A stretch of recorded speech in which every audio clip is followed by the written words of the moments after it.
오늘은 교통사고 얘기를 할 생각이에요. 오랜만에. 그동안 교통사고 관련 소재를 다루는 일이 좀 뜸했었는데 그럴 만한 사건들이 좀 있었어요. 그건 언제 나중에 기회 될 때 얘기해 보도록 하고요.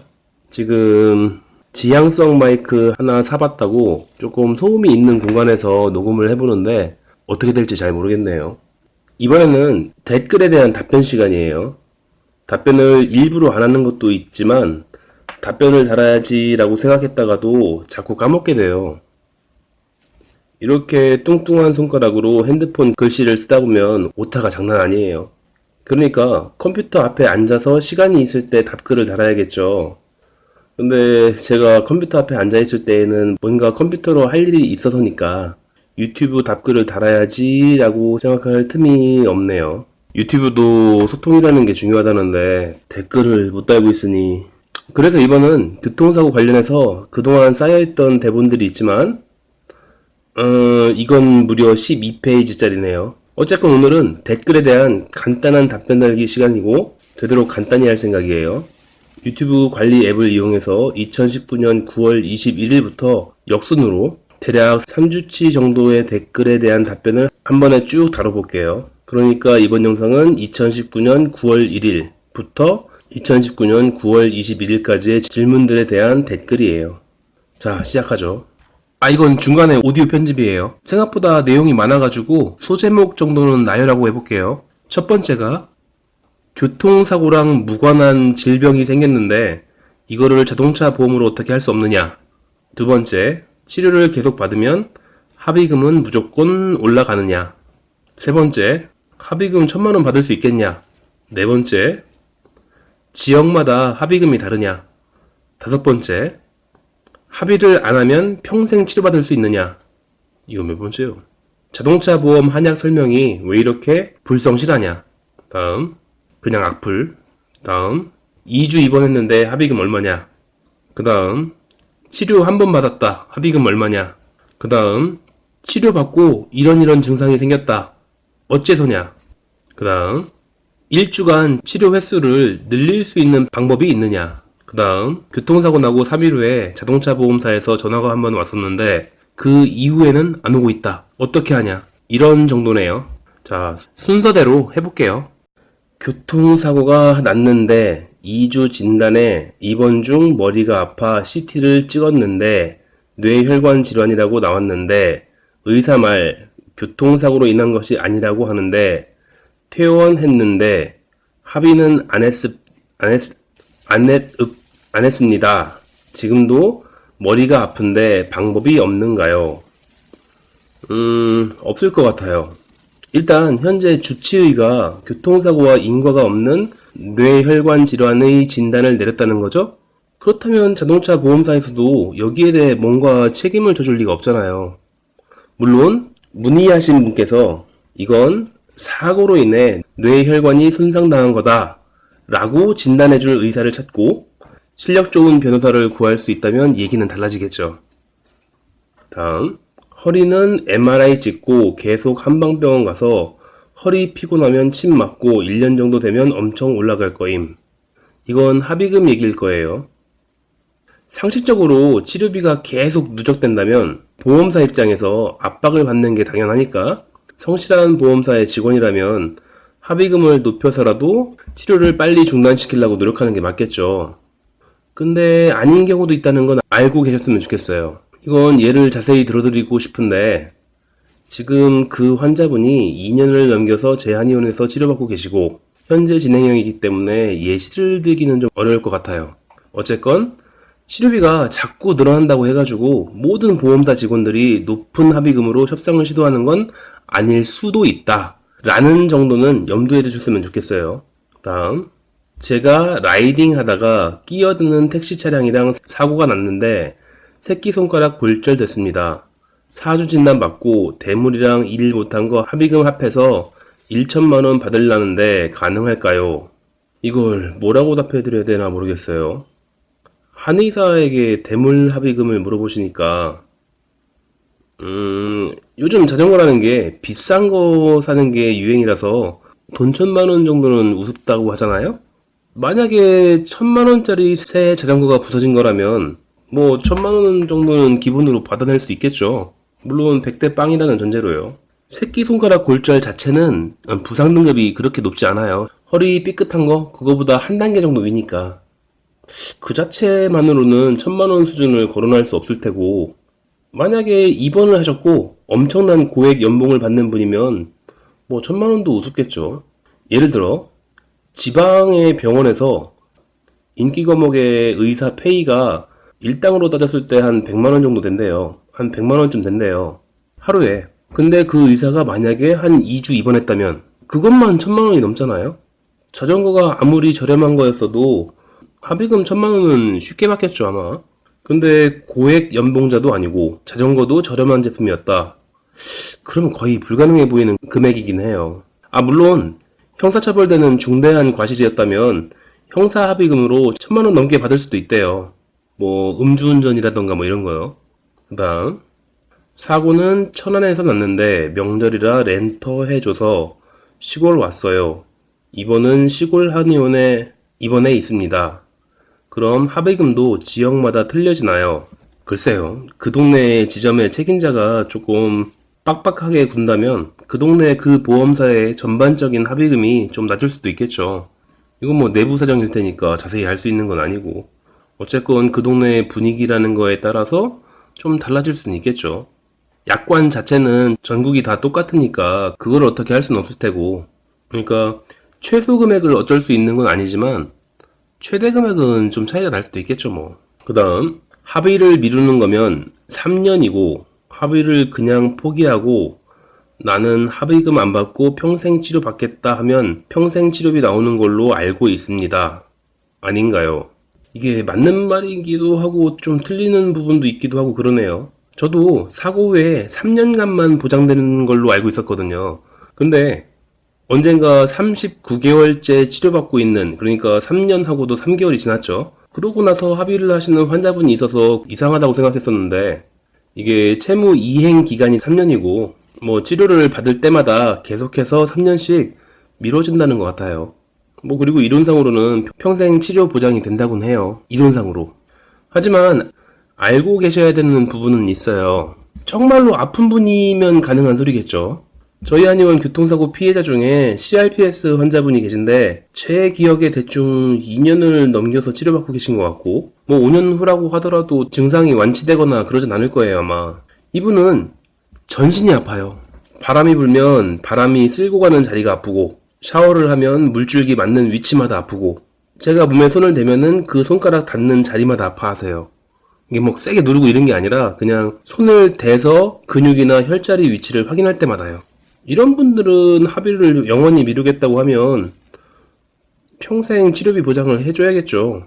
물론 CRPS는 후유장애로 인정해서 합의금을 중간에 많이 줘가지고 협상할 거예요, 아마. 그런데 경미한 손상은 좀 달라요. 사고가 나서 허리가 아파. 근데 평생 허리 치료를 받겠대. 그럼 보험사에서 뭔가 이상하게 해야겠죠. 소송 한 번 정도는 걸어볼 만하지 않겠어요? 이게 사고로 인해서 이렇게까지 오랫동안 허리가 아픈 건지, 아니면 원래 노동이 많아가지고 늘 허리가 아플 수밖에 없는 사람인 건지, 그거 제대로 판결해달라고 법원에 들고 가겠죠. 근데 법원에서 자문의사단이 이거는 교통사고 때문이 아닌 것 같다고 하면은 아주 골치 아파지는 거죠. 그러니까 솔직히 치료받으면은 별 문제 안 되는데 괜히 어떤 게 좀 더 유리할까 싶어가지고 계산하다 보면은 뭔가 좀 꼬이게 돼요. 뭐 여러 가지 상황은 있을 수 있는데 다들 좋아하시는 한 줄 정리 뭐 이런 거 한다면은 맞는 말이긴 해요. 이론적으로는 평생도 가능해요. 그다음 오늘 갔는데 치료받고 한약 지어드릴게요 하고 끝이었어요. 찝찝하네요.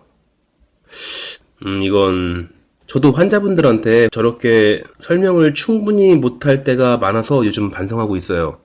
한약을 못 드셔본 분들이 많기 때문에 뭐 이건 진통제가 아니다 라던가 나름 이해할 수 있겠다 싶은 수준에서 처방 목표를 설명드리기는 하는데, 또 많이 바쁠 때에는 환자분들이 정확히 이해하신 건지 확인을 제대로 못하는 경우도 많거든요. 약 지을 때는 집중하지만 약에 대한 설명이 충실치 못한 때가 많았던 것 같아서 좀 반성이 되는 대목이네요. 반면교사에서 좀 더 성실히 하도록 노력해야겠어요. 다음 이런 사람들 많아요. 악플 다는 게 재밌나 봐요. 전에 이런 류의 사람들에 대해서 좀 더 자세히 다룬 적이 있었어요. 어쨌건 뭔가 불만이 많은 사람들이겠죠. 아니면 보험사 끈악플? 그 정도? 2주 입원하고 3주 진단서 받았습니다. 앞으로 통원치료 받을 예정인데 합의금 얼마 정도 예상해야 할까요? 정보가 좀 부족하죠. 그래도 대충 2주 입원하고 통원치료하면 웬만하면 다들 250 정도는 받더라 라는 건 이미 예전 영상들에서 언급한 적이 있었고, 특수 상황이 있는지는 별개의 문제라 또 그건 또 큰 변수로 작용할 수도 있겠죠. 제가 합의금 얘기를 시작한 건 대충 이런 정도 받는 거는 많이 봤으니까 그걸 기준으로 가늠해 보시라 라는 의미에서 저희 한의원 환자분들의 경험을 공유해 드리고 있는 거지, 제가 뭘 자세히 하는 건 아니니까요. 그래도 뭐 2주 입원했으면은 250 정도는 기본적으로 나올 것 같은데, 그거에 만족하실지 아니면은 불만족스러워서 더 받으려고 정보를 모으시는 중인지, 그건 좀 사람마다 다를 수 있겠죠. 그 다음, 2주 전에 신호정지 상태에서 후방에서 박았습니다. 상대편 과실 100%고요. 어깨가 아파 물리치료 한 번 받고 몸살이나 그 뒤 치료를 받지 못했습니다. 보험회사에서 40만원에 합의하자는데 전 얼마를 말해야 되나요? 잘 몰라서요. 이 영상을 보시는 분들은 저게 어떤 상황처럼 보이시나요? 본인이 사고를 당했다고 가정하고 상상의 나래를 펼쳐보죠. 내가 교통사고가 났어요. 어깨가 아파요. 100% 피해자이기 때문에 치료비가 들 것도 아니에요. 그리고 물리치료를 한 번 받았어요. 단 한 번. 간단한 핫팩 정도라던가 잘해야 간섭화 수준의 전기자극 요법이었겠죠. 근데 다음날 보니까 전신이 아파요. 그럼 일반적으로 생각했을 때, 아, 사고 때문에 어깨뿐 아니라 여기저기 다 아파오기 시작하는구나 라고 생각하는 게 맞지 않겠어요? 아, 나는 물리치료 때문에 몸살이 나서 더 고생하는구나, 이제 치료받지 말아야지 라고 생각하는 게 정상일까요? 설령 물리치료 때문에 여기저기 아파왔다고 쳐요. 그러면은 그 병원에서 물리치료 이외에 다른 치료법이 있는지를 문의하시던가, 아니면 다른 병원을 수소문해보는 게 더 납득되는 상황 아닌가요? 아픈 사람이라면 말이죠. 근데 저 질문한 분은 일단 합의금이 궁금해요. 40만원은 솔직히 좀 적게 부른 것 같긴 한데, 보험사 입장에서 봤을 때 치료비가 2만원도 채 되지 않는 물리치료를 단 한 번만 받았고, 그 이후에 어찌되었던지 간에 더 이상 치료를 받고 있지 않는 피해자에게 합의금을 넉넉히 주는 것도 너무 말랑한 대응이지 않겠어요? 그런 직원이 있으면 해고해야죠.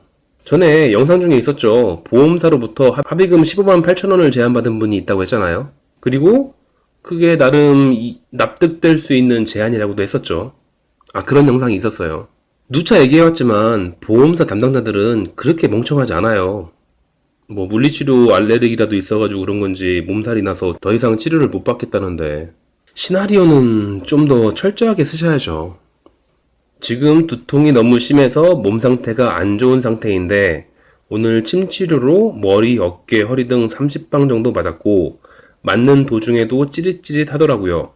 다 맞고 나니 앞이 어질어질하게 잘 안 보이더라고요. 어떤 상태일까요? 모르겠어요. 머리, 어깨, 허리 세 부위를 합쳐서 침 30방이라, 뭐 저는 그렇게 침을 많이 쓰지 않는 타입이지만 그런 침법을 쓰는 원장님들도 있어요. 맞는 도중 찌릿찌릿, 찌릿찌릿, 맞고 나니 어질어질. 이런 상황이었다면 즉시 그 원장님에게 물어보셨어야 되지 않았을까요? 전 문의하신 분이 어디가 어떻게 안 좋아서 침 맞으신 것도 모르고 어느 위치에 어느 강도로 침을 맞았는지도 전혀 모르잖아요. 사실 제 진료실에서도 이런 경우가 되게 많아요. 내가 어디 어디 한의원에서 침을 맞았는데 그 이후로 이런 증상이 생겼다. 왜 그러냐? 저도 모르죠. 어디 병원에서 주사를 맞았는데 이런 증상이 생겼어. 왜 그러냐? 저도 모르죠, 그건. 이런 질문들을 하시는 분들이 생각보다 많아요. 근데 저는 알 수 없어요. 직접 침을 놓은 한의사, 직접 주사를 처방한 양방의사, 그분들한테 물어봐야 되지 않나요? 그걸 왜 저한테 물어보시는지 잘 모르겠어요. 그 다음, 주 3회 치료 가능한데, 이거는 사고 난 지 3주가 지났다는 얘기예요. 한의원 3회, 병원 2회, 이런 식으로도 치료 가능한가요? 네, 가능해요. 이건 최근에 어떤 사례가 있었는데, 이런 거를 다들 원장님들마다 잘 알고 계신 건 아니에요.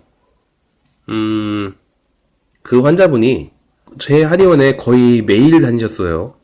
사고 난 지가 3주가 지났고, 이제 일주일에 받을 수 있는 치료 횟수가 3회로 줄었어요.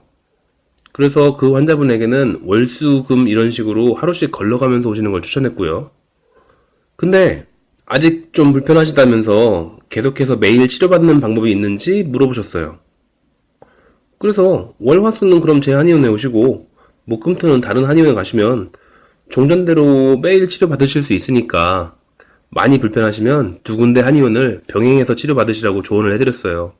그래서 월, 화, 수는 제 한의원에 오셨는데 다음 주 월요일에 오시더니 거기서 안 된다고 했다는 것 같아요. 거기 원장님의 말에 따르면 환자분은 주 3회씩만 치료 가능한 시기니까, 왜냐면 사고 난 지가 3주가 지났으니까 이미 월, 화, 수 3일 동안 천안 아재 한의원에서 치료받았기 때문에 내 한의원에서는 치료비에 불이익을 받을 수밖에 없다. 그래서 치료를 못 해주겠다. 라고 했대요. 모든 의료인들이 자동차 보험의 최신 분위기를 꼼꼼히 챙겨서 알 수 있는 건 아니에요. 이건 건강보험법 이런 기본적인 법령이 아니니까. 뭐, 교통사고 환자를 아예 받지 않는 병원이나 한의원도 많으니까요. 그래서 나름 다들 만족스러울 만한 해법을 드렸어요. 그럼 월화수는 제 한의원으로 오시지 말고 그 한의원으로 가시라고요. 그럼 그 한의원은 문제없이 치료해 주실 테고, 목금토 중에 가능한 대로 제 한의원에 나오시면 무조건 치료해 드릴 테니까 환자분은 매일 치료받으실 수 있겠죠.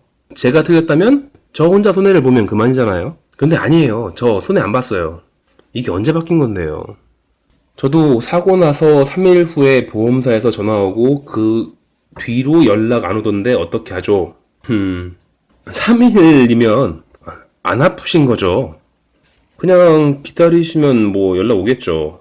라고 생각했는데 제가 답변을 너무 안 달고 있으니까 다른 분이 답변을 해주셨네요. 그냥 치료받으면서 가만히 있으세요. 알아서 연락 올 겁니다. 정답이죠. 중간에 한참 동안 전화가 안 오면 많이 아프신 분들은 귀찮지 않아서 좋다고 해요. 지금 이분은 안 아프시니까 3일만 지났어도 보험사에서 언제 또 연락 오나 노심초사하고 있는 거겠죠. 막 계속 연락 와서 합의해주세요, 합의해주세요, 뭐 이러면은, 그래, 뭐 내가 합의해줄 테니까 얼마 줄 건데, 뭐 이렇게 하려는 그런 계획이겠죠, 아마. 본인이 정말 아프면 전화 자주 오는 거 짜증나요. 난 아파 죽겠는데. 나 치료나 좀 하고서 생각을 해봐야 되는데. 계속 전화해서 뭐 언제 합의하실 거냐, 뭐 합의금 뭐 5만 원 더 드리면 되겠느냐, 맨날 이러고 있으면 얼마나 화나겠어요. 본인이 아픈 분이면 그냥 치료 받으시면서 좀 있으면 분명 전화 올 테니까 그때 가서 얘기해 보시면 되는 거고, 본인이 이제 안 아파 그러면은 직접 전화를 걸어보는 것도 나쁘지 않다고 생각해요, 저는. 근데 대개들 이런 조언은 싫어하시더라고요. 절대로 피해자는 먼저 전화하면 안 된다. 그러면 협상이 불리해진다. 라고 생각하시고 그렇게 조언하시는 분들이 엄청 많아요. 협상이야 뭐 본인들 능력이니까 알아서 하시는데 저라면 그냥 전화할 것 같아요. 자, 여기까지가 2019년 9월 1일부터 2019년 9월 21일까지의 문의에 대한 짧은 답변들이었어요. 이 영상을 만들기 시작한 게 9월 21일이고, 그래서 9월 1일부터 9월 21일까지의 문의 글들에 대한 답변을 시작한 건데, 벌써 10월 6일이에요. 그래서 이왕 이렇게 된 거, 그냥 9월 30일까지 9월 전체에 대해서 답변 2가지만 추가하면 꽉 차겠더라고요. 그렇게 해서 2019년 9월 편을 완성할게요. 제가 이번 주에 3, 4일 전쯤에 감기를 조금 심하게 앓았어요. 감기는 다 나았는데 아직 목소리 회복은 좀 덜 됐으니까 그건 좀 감안해 주세요. 저 정말 몇 년 만에 진료 시간을 단축하고 휴진을 했을 정도로 좀 심하게 앓았거든요. 예를 들어 보험사에서는 A 한의원만 비용 지불하고 비용을 못 받은 B 한의원은 저에게 비용을 첨부하나요? 이건 사실 질문 내용이 되게 길더라고요. 그래서 맨 뒷부분만 따로 편집한 건데, 아니요, 비한의원은 비용을 못 받지 않아요. 받아요. 아까 이전 내용이 있었죠. 제가 자처해서 비한의원이 된 적이 있다고. 그래도 전혀 비용을 못 받는 일이 발생하지 않아요. 그러니까 신경 쓰실 이유가 없어요. 원장님이 열심히 오라고 하셨으면 그냥 그대로 열심히 가시면 돼요. 치료 열심히 받으세요. 이제 마지막 질문. 이게 아마 9월 30일 날 질문일 거예요. 위자료는 상해 급수에 따라 거의 정해져 있고 통원 치료만 받으면 한 번에 8,000원인데 합의금은 별 차이 없는 거 아닌가요? 향후 치료비야 몇십이든 몇백이든 내 돈 아닌 거고. 정확한 의도를 잘 모르겠어요, 저는 이거. 위자료는 부상 위자료 뭐 12급에 15만 원 이런 거를 얘기하시는 것 같고, 통원 치료는 교통비를 얘기하시는 거겠죠. 8,000원. 합의금은 별 차이 없는 거 아닌가요? 이게 무슨 얘기인지 모르겠어요. 그리고 향후 치료비는 내 돈이 아니다. 아마 문의하신 분이 합의금에 대해서 완전히 오해하고 계신 것 같은데요. 또다시 언급하자면 합의금은 분명 부상 위자료 플러스 교통비 플러스 향후 치료비 이렇게 간략히 할 수 있다고 했죠. 이 중에 향후 치료비를 빼면 부상 위자료, 교통비 이 두 가지밖에 안 남잖아요. 그러면 12등급 상해일 때 100번의 치료를 받아도 부상 위자료 15만원에 교통비 80만원 이렇게 해서 95만원밖에 안 돼요. 병원을 100번이나 다녔던 피해자가 합의금 95만원에 순순히 합의해 줄까요? 합의를 해줄 리가 없으니까. 물론 뭐 합의해 주시는 분도 있겠지만 어쨌건 일반적으로는 합의해 줄 리가 없으니까 그때 원만한 합의를 하기 위해서 대충 끼워 넣은 근본 없는 항목이 그게 향후 치료비예요. 그러니까 교통사고 12등급 상해인데 뭐 누구는 120을 받았느니 누구는 200을 받았느니 이러는 거잖아요. 향후 치료비가 굉장히 유두리 있게 사용하는 항목이라서 그래요. 이거 유두리가 표준말인가? 그리고 향후 치료비를 이걸 병원에다가 지급해주는 돈이라고 생각하시나 보죠? 그거 피해자분한테 주는 돈이에요. 이거 나중에 언젠가 좀 시간을 내서 좀 깊이 다뤄보긴 할 필요가 있어요. 이게 향후 치료비가 말뜻 그대로가 아니거든. 그게 만약에 말뜻 그대로 향후의 치료비를 미리 주는 거라면 그러면 합의할 때 거기에다가 추가로 향후 치료비 바우처를 따로 줄 리가 없잖아요. 근데 그것도 줘요. 이건 좀 기니까 나중에 따로 얘기할 텐데 일단 향후 치료비는 병원에 주는 돈이 아니에요. 이렇게 하면 9월에 질문하신 분들 거 답변 다 한 것 같아요. 그럼 여기까지 할게요.